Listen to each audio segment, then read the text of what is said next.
Hello everyone, in this video I will show you how to fix iPhone 14 Pro Max camera flickering issue. So before starting the video, don't forget to subscribe the channel and also press the bell icon.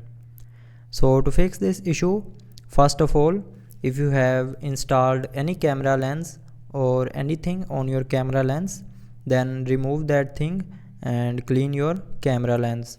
And after cleaning your camera lens, your problem will be fixed. But if it doesn't fix your problem, then open settings,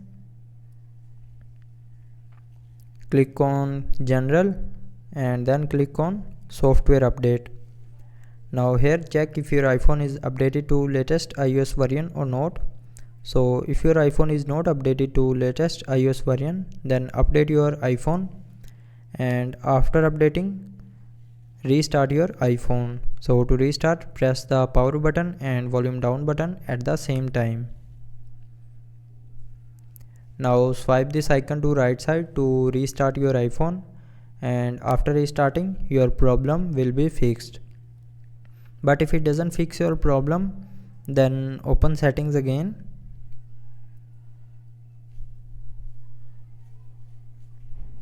Now here scroll down and again click on general. Then in general, scroll down to the end and click on transfer or reset iPhone, and then click on reset. Now from here click on reset all settings and then enter your lock screen passcode. Now enter your screen time passcode and then again click on reset all settings to confirm. After that, if it's still not fixing your problem, then the last solution is swipe down and open control center and press and hold on this brightness icon. Now from here turn on true tone and after few seconds turn it back off. So I hope it will fix your problem. Thanks for watching.